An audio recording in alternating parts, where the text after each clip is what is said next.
everyone and welcome back to my channel. Today we are watching the 2010 supernatural horror film called Devil. A Bible verse 1 Peter 5:8 appears on screen. An unseen man narrates with a story about his childhood where his mother explains the circumstances that surround the devil roaming the earth. A man jumps to his death from the skyscraper, leaving a suicide note about the devil's approaching presence, and shortly thereafter an elevator in the building gets stuck with 5 people inside: a temporary security guard, a mechanic, former soldier, a mattress salesman, a young woman, and an elderly woman. A repairman cannot get the elevator working and nearly dies while attempting to do this. Bowden and his partner uses the sign-in sheet and elevator camera to identify the group. The temporary guard is identified as Ben Larson, who has a criminal record of assault and beating someone into a coma. The mattress salesman is identified as Vince McCormick, who lost many people their assets through a Ponzi scheme. A young woman is identified as Sarah Caraway, who is married to a rich man and plans on leaving him after stealing his money, as she has done before. The elderly woman is identified as Jane Kowski, who was caught on a security camera stealing a woman's wallet.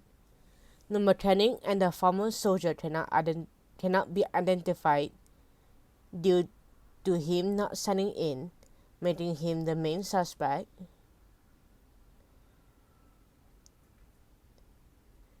The soldier and Sarah suspect each other, arming themselves with mirror shots, but Bowden diffuses the situation by telling them about his recovery from alcoholism following his family's death. The lights go out again and Sarah's throat is slit. The soldier tries to stop the bleeding. The unknown woman from before is brought into the control room. She tells them that the soldier is her fiancé.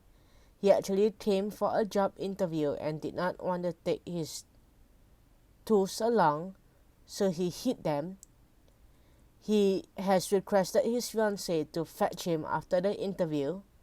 His name is Tony Jankowski, and the detective realized that he had signed in, and Jane Kowski, the elderly woman, presumes identity was not real.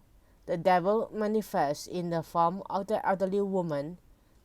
Tony tries to trade his life for Sarah, but the devil says he cannot do that.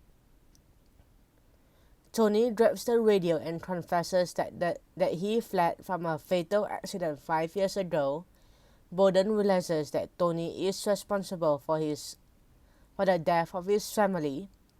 The devil, powerless now that Tony has repented, vanishes after crossing the elevator to plunge several floors. The firefighters are finally able to get in, but the old lady is gone.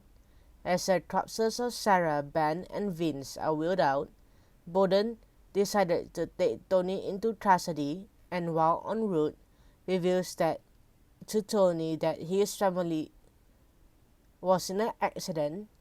Much to his own surprise, he forgives Tony.